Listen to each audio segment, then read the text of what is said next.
If you've been watching the global reaction to the crisis in Ukraine, there is an important lesson that cannot be missed.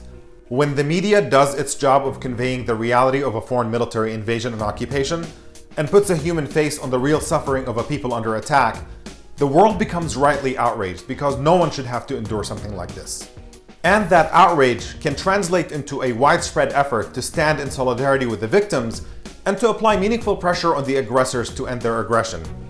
And that's precisely what we're seeing today, with ordinary people and countless companies and sports leagues pressuring Russia, and with our own government stating unequivocally that they will support and defend the right of the Ukrainian people to resist foreign military occupation. Does the White House support the Ukrainian people's right to resist the occupation and essentially through any means necessary? Well, we certainly support the rights of the Ukrainian people to fight back. I would note that we have seen many Ukrainians, many members of the Ukrainian military, and certainly President Zelensky and leadership fight bravely, courageously over the course of the last 12 days. So yes, we support their right to push back and to fight back against that.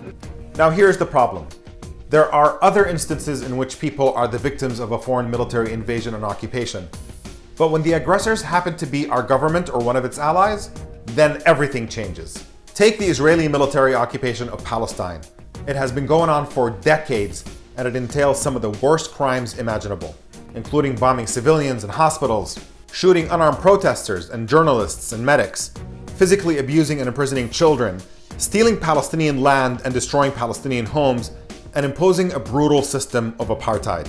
And these crimes are condemned by the United Nations and by every major human rights organization in the world, including American and Israeli human rights organizations like Human Rights Watch and B'Tselem. And where does our government stand on Israel's military occupation and war crimes against Palestinians? It's not only indifferent to these crimes, they actually support the aggressors, providing Israel with more weapons and funding than any other military on the planet, and shielding Israel from any measure of accountability on the international stage. And whereas President Biden finds Russia's assault on Ukraine outrageous and wants to isolate Russia because of it, his position on Israel is the exact opposite. He wants to maintain support for Israel's war crimes, and he attacks progressives in Congress who want to condition or stop military funding to Israel because of Israel's serious human rights violations. The double standard of our government here is outrageous, and a growing number of Americans are pushing back on it. People of all ages and backgrounds across the US are seeing Israel's treatment of Palestinians for what it is. It's oppressive, it's deadly, and it's downright unacceptable.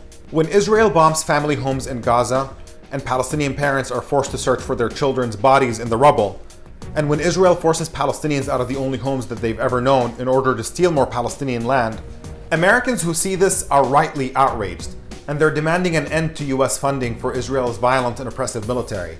And we have a responsibility to make sure that more Americans see this reality. And as we're building a better world where oppressors are held accountable and where we stand in solidarity with those resisting oppression, that solidarity must extend to Palestinians and to all oppressed people around the globe.